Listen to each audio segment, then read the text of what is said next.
आदाब नाज़रीन, सनम एजाज आपके साथ हालात और वाक़ात पे हमारी पहली नज़र। शुरुआत दिल्ली से। वज़ीर-ए-आज़म के पार्लियामेंट के आज के इजलास में वोट ऑफ थैंक्स और वोट ऑफ थैंक्स के दौरान जमहूरियत और जमहूरियत के साथ साथ मुल्क में पनपती जमहूरियत पर भी बात उन्होंने की, मुल्क की सूरत-हाल पर भी बात की, अपोजिशन पर भी बात की और अपोजिशन से लेके हालात वाक़ात और ख़ास तौर पर कांग्रेस लीडरान को भी जवाब दिया। वज़ीर-ए-आज़म ने क्या बताया, देखिए। यहाँ पर लोकतंत्र को लेकर के काफी उपदेश दिए गए, बहुत कुछ कहा गया और लेकिन मैं नहीं मानता हूं कि जो बातें बताई गई हैं देश का कोई भी नागरिक इस पर भरोसा करेगा। भारत का लोकतंत्र ऐसा नहीं है कि जिसकी खाल हम इस प्रकार से उधेड़ सकते हैं। ऐसी गलती हम न करें। और मैं श्रीमान डेरेक जी की बात सुन रहा था, बढ़िया बढ़िया शब्दों का प्रयोग हो रहा था, फ्रीडम ऑफ स्पीच,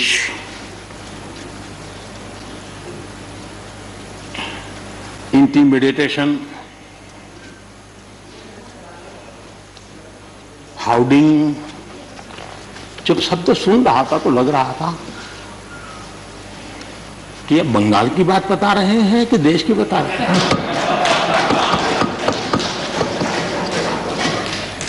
स्वाभाविक है, 24 घंटे वही देखते हैं, वही सुनते हैं, तो वही बात शायद गलती से यहां बता दी होगी।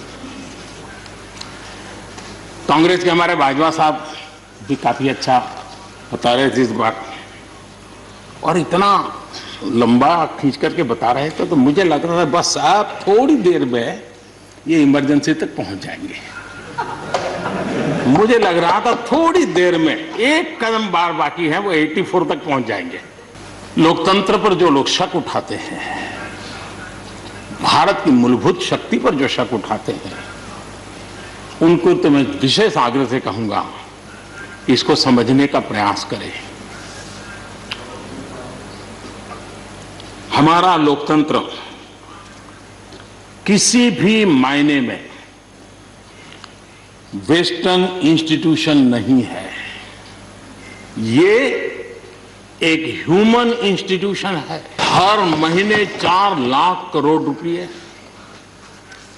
भारत मोबाइल फोन के निर्माता के रूप में दुनिया का दूसरा सबसे बड़ा देश बना है।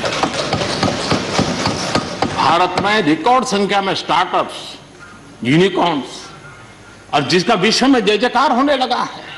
इसी धरती पर हमारी युवा पीढ़ी कर रही है। रिन्यूएबल एनर्जी के क्षेत्र में विश्व के पहले 5 देशों में हमने अपनी जगह बना ली है और आने वाले दिनों में हम ऊपर ही चढ़ते जाने वाले हैं। जल हो, थल हो, नभ हो, अंतरिक्ष हो, भारत हर क्षेत्र में अपनी रक्षा के लिए अपने सामर्थ्य के साथ खड़ा है। सर्जिकल स्ट्राइक हो या एयर स्ट्राइक, भारत की कैपेबिलिटी को दुनिया ने देखा है। वज़ीर-ए-आज़म की पार्लियामेंट के इजलास में आज का खताब बहुत ही इंपॉर्टेंट खताब था। चूँकि पार्लियामेंट का इजलास जब शुरू हुआ तो अपोजिशन ने कई हंगामा खेज मामला भी उठाए और उसी बीच में जब वज़ीर-ए-आज़म ने अपनी तकरीर की तो पिन ड्रॉप साइलेंस भी देखने को मिली। लेकिन कांग्रेस की तरफ से गुलाम नबी आज़ाद ने भी सवालात उठाए थे। सवाल कश्मीर के उठाए, सवाल मुलाज़मीन के उठाए। सबसे पहले कश्मीर के हवाले से, जम्मू कश्मीर के हवाले से गुलाम नबी आज़ाद अपोजिशन के लीडर का सवाल, और उन्हीं सवालात में क्या कुछ बताया गुलाम नबी आज़ाद ने। जो तजर्बा कर रहे हैं, जो हमको गिनी पिग बनाया जा रहा है, ये गिनी पिग पे तजर्बे बंद कर दे। बहुत हुए, पहले प्राइम मिनिस्टर रहा, प्रेसिडेंट रहा, फिर चीफ मिनिस्टर रहा, गवर्नर रहा, अब हम एलजी पे पहुंच गए हैं। ये सब एक्सपेरिमेंट है। आप जानते हैं कि आजकल वैक्सीन का, एक मिनट, वैक्सीन की बात चल रही है, तो मैं साइंस स्टूडेंट भी रहा हूं, हेल्थ मिनिस्टर भी रहा, तो वैक्सीन आदमियों से पहले किसको दिया जाता है? माइस, चूहे की, उसके बाद दिया जाता है बंदर को, उसके बाद फिर टेस्ट करने के लिए आदमी पर टेस्ट होता। तो यहां तो चूहा भी हम ही बन रहे, बंदर भी हम ही बन रहे, सब एक्सपेरिमेंट जो है वो जम्मू कश्मीर पर किया जा रहा है। तो हम तो इस एक्सपेरिमेंट में गिनी पिग हो गए। इसलिए खुदा के लिए इस गिनी पिग से हमें बचाइए और इस शेर से वो समझ जाएंगे गृह मंत्री जी। एक रात से आपने उम्मीदों पे क्या रखा है? एक रात से, जब आपने कहा था स्टेट बनेगी, उसके बारे में बताता हूं। एक रात से आपने उम्मीदों पे क्या रखा है? हमने आज तक चिरागों को जला रखा है। अगला जो सेशन है उसमें मैं नहीं होगा भाषण करने के लिए, उसमें हमारी तरफ से आपको ये बहुत बड़ी गिफ्ट होगी कि अगले सेशन में ऐसे जो बजट का अगला सत्र है उसमें आप स्टेटहुड का, जम्मू कश्मीर का बिल लाएं और हमारी तमाम समाधान हमारा समाधान होगा और हमारी तमाम मुश्किलात दूर हो जाएंगी। गुलाम नबी आज़ाद का सवाल, और सवाल जमहूरियत का सवाल, जम्मू कश्मीर में इंतज़ार का, स्टेटहुड के इंतज़ार का। और गुलाम नबी आज़ाद ने जम्मू कश्मीर में स्टेटहुड के साथ साथ जब सवाल उठाया तो कुछ न कुछ फ़िरका वारियत की भी उन्होंने बात की। लेकिन इसके साथ साथ गुलाम नबी आज़ाद ने जम्मू कश्मीर के मुलाजमीन का सवाल भी उठाया, ये भी बताया कि जमहूरियत यहाँ पे पनपी नहीं है और जमहूरियत के जो जमहूरी इदारे जो हैं वो न होने की वजह से लोगों को उनसे दिल्ली मिलने आना पड़ता है। रहबरे टीचर, जो टीचर हैं, जो ट्रेनिंग देते हैं बच्चों को स्कूल में, विशेष रूप से फिजिकल टीचर्स, 3000 फिजिकल टीचर्स इसी सरकार में लगे 2 साल पहले, लेकिन 7 साल तक उनको प्रोविजन पीरियड है और 7 साल तक, सर आपको हैरान होंगे, जो फिजिकल टीचर्स हैं जो लगाए गए हैं बाय सिलेक्शन लगाए गए हैं, BA LLB हैं, MA हैं, MPhil हैं, PhD हैं, और 7 साल तक उनको माननीय गृह मंत्री जी पर मंथ सिर्फ 3000 रुपए मिलेंगे। 3000 रुपए किसी फिजिकल टीचर को आप 7 साल तक दे सकते हैं? पहले आजकल नौकरी कोई 30-25 साल वाले को तो नहीं लगती, 40 साल वाले को नौकरी लगती है और उसके बाद 7 साल ये गई तो तब तक 50 हो गया और उसके बाद 10 साल बाद रिटायर होगा, उसके बाद पेंशन भी नहीं है। तो ये चीजें हो रही हैं। अब अगर वहां विधानसभा होती तो इन लड़कों को कश्मीर और जम्मू से मुझे मिलने के लिए नहीं आने की जरूरत पड़ती, वहां MLA होता, मिनिस्टर होता, चीफ मिनिस्टर होता, लेकिन कहते हैं हम दफ्तर, हमें अफसरों के पास टाइम नहीं मिलता है। गुलाम नबी आज़ाद का जमहूरियत से लेके दिल्ली और कश्मीर के मामलात पर सवाल, लेकिन इन सवालात के बीच में जब फ़िरका वारियत की बात आती है तो बात कश्मीरी की ज़रूर आई जाती है। और कश्मीरी के बारे में जिस तरह खुद गुलाम नबी आज़ाद ने बताया कि कभी भी उस नज़र से हालात को नहीं देखा, तो हम भी आपको एक तस्वीर दिखाते हैं। ये श्रीनगर का रामबाग का फ्लाईओवर का इलाका है और फ्लाईओवर के नीचे ये शख्स जो है जिसकी मरहम पट्टी आप देख रहे हैं, ये गैर रियासती है, नॉन मुस्लिम है, गैर मुस्लिम है और इसकी मरहम पट्टी यहाँ के लोकल लोग कर रहे हैं। हमें यहाँ मालूम हुआ, इन नौजवानों ने बताया, जिन्होंने हमसे गुजारिश की कि उनका चेहरा ना दिखाया जाए, इन नौजवानों ने बताया कि इन दिनों जो कड़ाके की ठंड रही और इस कड़ाके की ठंड में ये गैर रियासती शख्स जो है ये यहाँ भीख मांगा करता था, लेकिन जगह न होने की वजह से फ्लाईओवर के नीचे रहता था और इस कड़ाके की ठंड में, या यूँ कहीं कश्मीरी में जिसे शू कहा जाता है, उसकी वजह से इसके पाँव खराब हुए। मुकामी नौजवान ने इसके डॉक्टर के पास लिया और डॉक्टर ने बताया कि इसके पाँव के लिए बहुत ज़्यादा ख़तरा है, हालात उसके लिए ख़तरा है, इसकी बाज़ाब्ता तौर पे रोज़ धोने हैं, ड्रेसिंग करनी है। और मुकामी नौजवान यहाँ के ये खिदमत खल्क का जज्बा लेकर आते हैं और रोज़ इसकी ड्रेसिंग की जाती है और रोज़ इसके लिए इंतज़ाम किए जाते हैं। ये मिसाल उन लोगों के लिए, वाक़ा उन लोगों के लिए जो कश्मीरी के हवाले से कई तरह की बातें भी करते हैं। ये श्रीनगर के फ्लाईओवर के नीचे, रामबाग के फ्लाईओवर के नीचे का नज़ारा हमने दिखाया, लेकिन इन्हीं नज़ारों के बीच में अब हम और बड़ी खबर जो जम्मू कश्मीर की है वो DDC के इंतखाबात के बाद चेयरमैन और वाइस चेयरमैन का मामला देखने को था। पिछली बार हमने देखा जब साउथ कश्मीर की 3 सीटों पे बात हुई, श्रीनगर की 1 और साउथ कश्मीर की 2 सीटों पे बात हुई, तो तब PAGD का पत्ता हमने फड़फड़ाते देखा। PAGD का पत्ता आज हमने बडगाम के इलाके में बड़े ही निराले अंदाज में फड़फड़ाते देखा। बडगाम के इलाके में, ज़िला बडगाम में नेशनल कॉन्फ्रेंस के पास 8 सीटें थी और 14 में से 6 जो हैं वो दूसरों के पास थी। लेकिन इन 8 में से आज कौन फड़फड़ाया? कौन क्रॉस ट्रेडिंग कर गया, क्रॉस वोटिंग कर गया, ये समझ नहीं आ सका, क्योंकि यहाँ नेशनल कॉन्फ्रेंस के उम्मीदवार अब्दुल्ला डार, जिन्हें सिर्फ 7 वोट मिले, और उनके मद्देमुकाबिल जो आज़ाद उम्मीदवार नज़ीर अहमद ख़ान, जो पहले PDP के लीडर थे, उन्हें बतौर आज़ाद उम्मीदवार इंतखाबात में हिस्सा लिया था, उन्हें भी 7 वोट मिले, जबकि उन्हें 6 ही मिलने चाहिए। अगर नेशनल कॉन्फ्रेंस के सब मुतहद हो जाते और अपोजिशन के सब मुतहद हो जाते तो नज़ीर अहमद ख़ान को भी 6 ही मिलने चाहिए थे, 7 नहीं। लेकिन यहाँ पे नेशनल कॉन्फ्रेंस का 1 वोट कम हुआ, वो नज़ीर अहमद ख़ान को मिला। ये कौन हुआ, ये क्रॉस ट्रेड किसने किया, यह भी बताया नहीं जाता है, लेकिन बिलाखिर बाद में यहाँ पे लकी ड्रा हुआ और लकी ड्रा के ज़रिए नज़ीर अहमद ख़ान की किस्मत का पत्ता जो है वो बड़ा लहराया, बड़ा फड़फड़ाया, और यूँ बडगाम के लिए नज़ीर अहमद ख़ान बाज़ाब्ता तौर पे आज DDC के चेयरमैन मुंतखब हुए। यहाँ पे अगर कहें तो PDF के लिए 2 सीटें थी, PDP के लिए 1 सीट थी, नज़ीर अहमद ख़ान ने 2 सीटें जीती थी और AIP ने 1 सीट जीती थी। यूँ कहें तो ये जोड़ तोड़ करके कुल 6 ही बनती थी, 7 नहीं बनती थी। नेशनल कॉन्फ्रेंस के पास टोटल में 8 थी और इन 8 में से 1 कहाँ चला गया ये आज पता नहीं चला। और यहाँ पे जो वाइस प्रेसिडेंट है वो नज़ीर अहमद जाड़ा आज कामयाब हुए, सोरसियार हल्के इंतखाब से वो जीत कर आए हुए थे और उन्हें 9 वोट मिले। ये कुछ इधर उधर की बात देखने को मिली, आखिर कौन इधर उधर चला गया ये बडगाम में देखने को मिला। लेकिन इसके साथ साथ बहुत ही उथल हमें बारामूला में नज़र आ रही है। बारामूला में आज करीबन 6 लोग जो हैं वो अपोजिशन के नहीं कहेंगे बल्कि PAG से डायरेक्टली या इनडायरेक्टली जो वाबस्ता हैं वो लोग आज बाहर रहे और बाकी लोगों ने वहाँ पे हाज़िरी दी।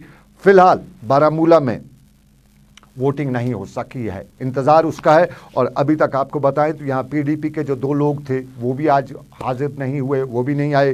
ताज महीदीन कांग्रेस के थे वो भी नहीं आए, एडवोकेट कुरा जो PDP की थी वो भी नहीं आई, एडवोकेट इंजीनियर रज़िया भी जो PDP के वो भी नहीं आई, शाहजहान खान जो कांग्रेस के हैं वो भी नहीं आए, शबीर अहमद जो नेशनल कॉन्फ्रेंस के हैं वो भी नहीं आए, और मोहम्मद इस्माइल जो नेशनल कॉन्फ्रेंस के हैं वो भी आज नहीं आए। एडवोकेट इरफान हाफिज़ जो बतौर आज़ाद उम्मीदवार जीते थे वो भी नहीं आए। और बारामूला चूँकि ख़वातीन के लिए मखसूस है और यहाँ ख़वातीन की तरफ से जो कैंडिडेट है सफ़ीना बेगम जिन्होंने वागोरा से इंतखाब जीता है तो वो वहाँ पे थी, लेकिन उनके जो अपोजिशन में लोग थे वो वहाँ नहीं थे।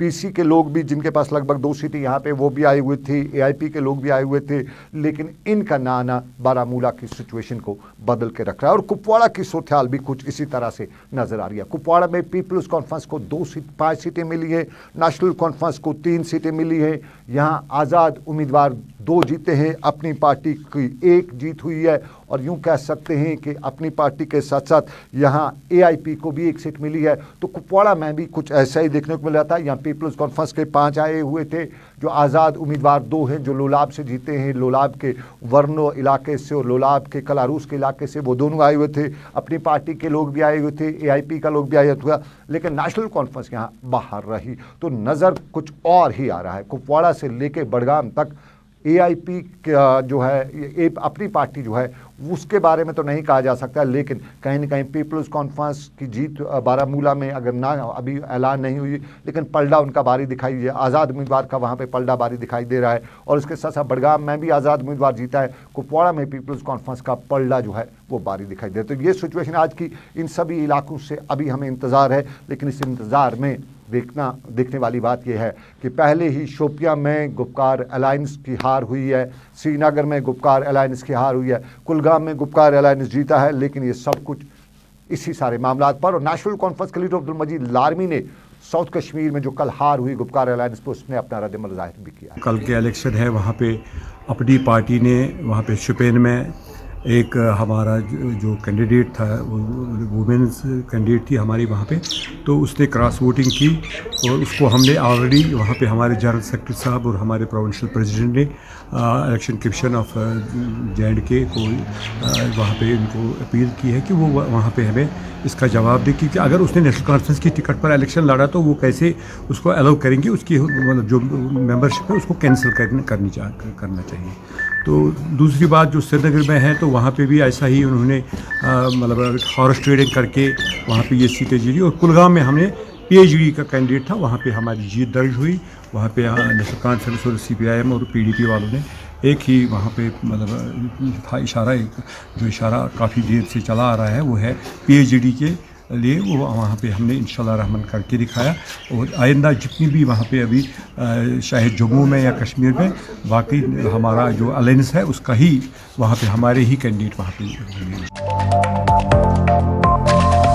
नेशनल कॉन्फ्रेंस लीडर अब्दुल मजीद लारमी रद्द-ए-अमल जाहिर कर रहे थे साउथ कश्मीर में जो कल क्रॉस वोटिंग हुई, क्रॉस ट्रेडिंग हुई, या श्रीनगर से लेके बडगाम में आज इंतखाबात हुए, श्रीनगर में परसों हुए थे, कुपवाड़ा में आज होने जा रहे हैं। अभी आखिरी खबरें मिलने तक नहीं वोटिंग नहीं हुई है और बारामूला में भी आखिरी खबरें मिलने तक वोटिंग नहीं हुई है। लेकिन जब बारामूला और कुपवाड़ा की बात करें तो नेशनल कॉन्फ्रेंस ने भी आज वहाँ पे एक कन्वेंशन अपना बुलाया था। सीनियर लीडर नेशनल कॉन्फ्रेंस के शफकत वटाली साहब का पुलिस अफसर, उन्होंने आज कन्वेंशन के दौरान नेशनल कॉन्फ्रेंस को बुनियादी सतह पर मजबूत करने पर जोर भी दिया और उन्हें आवाम के इन इंतखाबात में जिस तरह बकौल उनके नेशनल कॉन्फ्रेंस को सपोर्ट मिला उस पर आवाम का शुक्रिया भी अदा किया। हुआ इसका मेन मकसद ये था कि पिछले कई महीनों से हम मेहनत कर रहे हैं ग्राउंड पे, इसमें काफ़ी नौजवानों ने नेशनल कॉन्फ्रेंस ज्वाइन की है। आज का कन्वेंशन नौजवानों के नाम पे था कि नौजवान आगे आएं और इस पार्टी की बागडोर जो है संभालें। मुझे खुशी महसूस हो रही है कि बहुत अच्छा कन्वेंशन हुआ। सैकड़ों की तादाद में आपने भी देखा कि नौजवान आए हुए थे और आज हमारा हौसला बुलंद हुआ है और हम चाहते हैं कि पार्टी बेस को और बढ़ाया जाए और एक नई तहरीक पेश की जाए लंगेट के लोगों को कि जो वो डर की सियासत थी, जो वो झूठ की सियासत थी, वो हम ख़त्म करें और लोगों के साथ मिल के हम शाना बशाना उनके काम करें और एक नई राह हम अपने लिए बनाएं। तो करीबन 200-250 नौजवानों ने ज्वाइन किया है पार्टी को।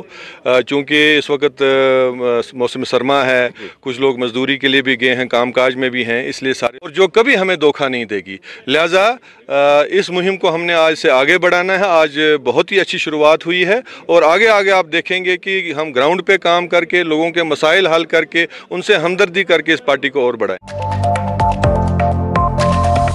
चलिए, ये सियासत के रंग, लेकिन सियासत के साथ साथ मुलाजमीन का रंग भी, और मुलाजमीन के रंग के हवाले से आपको बताते चलें, पिछले कुछ दिनों से सोशल मीडिया पे कुछ ऑर्डर्स वायरल हो रहे हैं। बड़ी बहस चल रही है और उस ऑर्डर्स और बहस के बीच में बताया जा रहा है कि 48 साल से ऊपर की उम्र के मुलाजमीन को जबरी रिटायर भी किया जा सकता है। ये कुछ अफवाहें चल रही हैं और इन्हीं अफवाहों के बीच में आज ईजैक लीडर और अमूर सार्फिन व तकसीमकारी डिपार्टमेंट में जो लीडर हैं एजाज अहमद खान, उन्होंने आज एक मीडिया से बात करते हुए इन सभी खबरों की तरदीद करते हुए बताया कि ये बेपर की उड़ाई जा रही है और उन्होंने सरकार से गुजारिश की कि इन मामलात में जो भी लोग हैं उनके खिलाफ सख्त से सख्त कार्रवाई होनी चाहिए।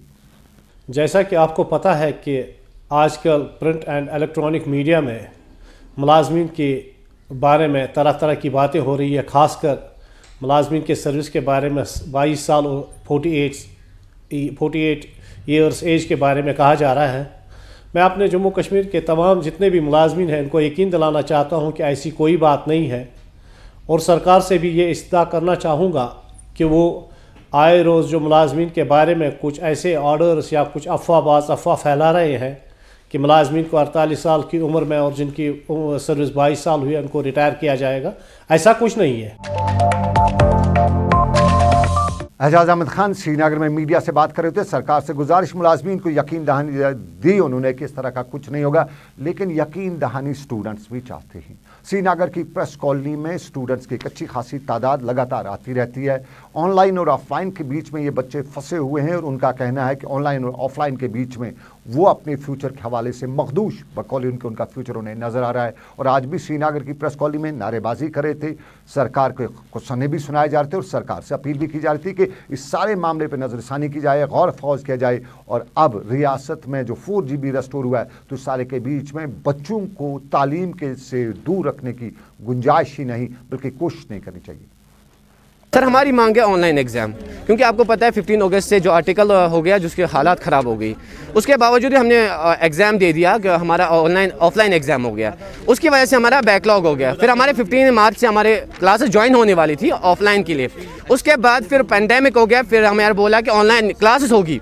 ऑनलाइन क्लास देंगे कैसे हम, जब आपको पता है कि 2G चल रहा है, 16.4 kbps हमें कोई एप्लीकेशन नहीं खुल रही है, तो जूम एप्लीकेशन कैसे खुलेगी। सर, आपको पता है जब मीटिंग खोल रहे थे मैम बोल रही थी ये क्वेश्चन है, सर जब मैम की आवाज़ हम नहीं सुन रहे थे तो बच्चे क्या करेंगे। बोल रहे थे सुबह 9 बजे आपकी क्लास है, हमें पता ही नहीं हम लिखेंगे क्या, कौन सी कॉपी लेंगे हम। ये बोल रहे हैं टेक्निकल कोर्स है, कौन सा टेक्निकल कोर्स, जब हमें कोई ट्रांसफार्मर की पता नहीं, लिखेंगे क्या वहाँ पे? हम क्या गोटा लेके लिखे करेंगे याद, ये ट्रांसफार्मर है तो लिखेंगे वहाँ पे क्या, जब हमें पता ही नहीं ये बनाते कैसे है। ये क्यों? क्योंकि ये बोल रहे हैं टेक्निकल कोर्स है, क्योंकि हमें इसीलिए बैकलॉग रखे ना, क्यों?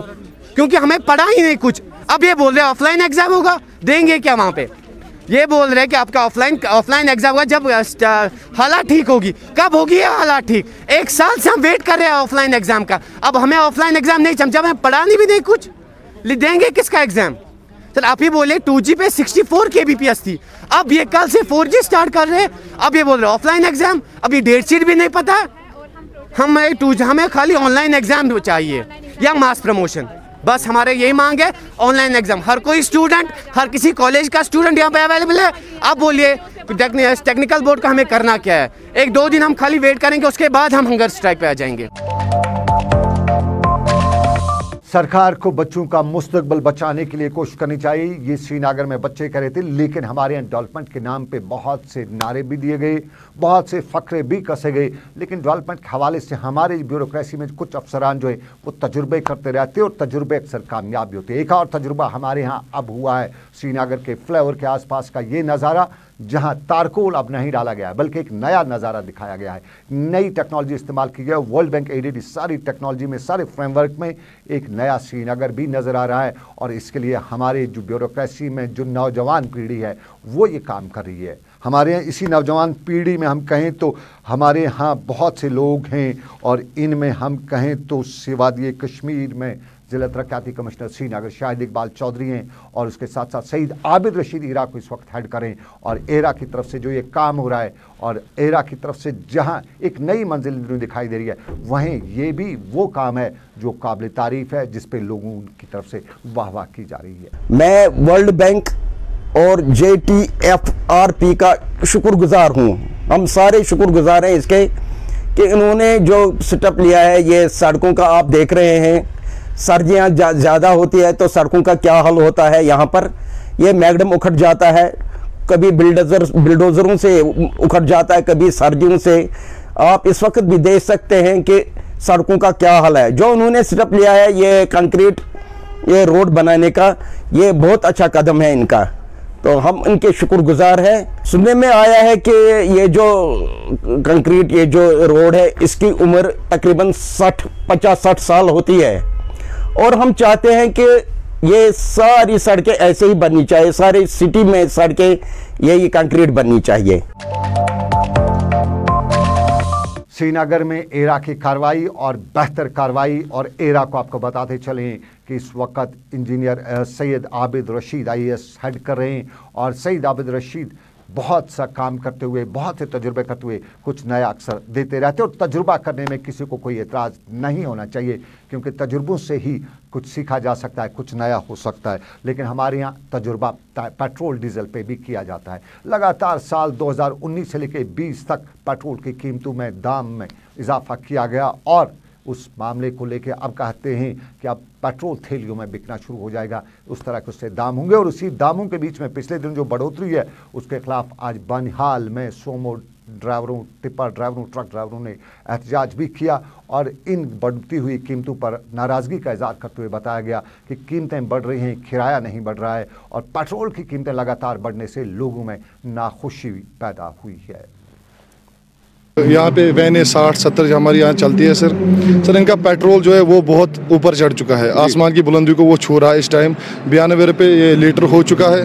और जो हमारा जो है टोकन टैक्स था सर, वो हम RC का भरते थे 1500 रुपये, आज वही हो रहा है डबल, वो हम 3000 रुपये में सर भरते हैं। और इंश्योरेंस में भी 2-3 हज़ार की वो भी चढ़ चुका है सर। अभी जो हमारे वेने सर, हम इसलिए इधर स्ट्राइक पे बैठे कि सर हमारा भी कुछ सोचा जाए। सर हड़ताल तो फिलहाल खुलने का कोई नाम नहीं ले रहा है, जब तक ना हमारे साथ यहाँ का लोकल डिस्ट्रिक्ट एडमिशन के कोई आया है हमारे पास। यहाँ जो सरपंच लोग हैं, जो लोगों के रिप्रेजेंटेटिव है, 5 पंचायतें आती हैं इस रोड के ऊपर। सर हमने उनको बहुत दफ़ा गुजारिश की, वो नहीं आए। 3 दिन से हम उनका इंतज़ार कर रहे हैं, वो नहीं आए। शायद उनको ये तकलीफ महसूस हो जाए लोगों की कि लोग किस परेशानी में है। आप कहते हैं 3 घंटे, मैं कहता हूँ सुबह 7 बजे हमारी सर्विस चलती है, शाम के 7 बजे तक। तक। सुबह 7 बजे से डिटेन है हमारा रूट, कोई सवारी नहीं आई गाड़ी में, सब ड्राइवर घरों से खाली गाड़ियां लेकर आए हैं। इनका मानना है हम 10 दिन तक भी बैठेंगे, 15 दिन तक भी बैठेंगे, मगर इस तेल पर, हम इस रेट पर नहीं चलेंगे। गुलमर्ग में 3 रोज़ा winter festival, Arbaaz Khan film industry की जानी मानी शख्सियत भी इसमें शिरकत कर रही हैं और रियासत से लेकर मुल्क की बाकी रियासतों से आए हुए लोग भी इसमें शिरकत करें। और डायरेक्टर टूरिज्म जो जिला तरक्याती कमिश्नर बारामूला से ट्रांसफ़र होकर यहाँ पहुँचे, इस तरह की कोशिशों और काविशों के लिए जाने और माने जाते हैं और कई बार उन्होंने इस तरह की कोशिशें करते हुए कश्मीर के नक्शे में कुछ अहम रोल भी अदा किया है। लेकिन फिलहाल श्रीनगर से आपसे लूँगा इजाज़त, मुझे मेरे साथी समीर वानी के साथ दीजिए इजाज़त। आप रखिए अपना ख्याल, अल्लाह आपका और मेरा सबका हामी नासिर हो। अल्लाह हाफिज़।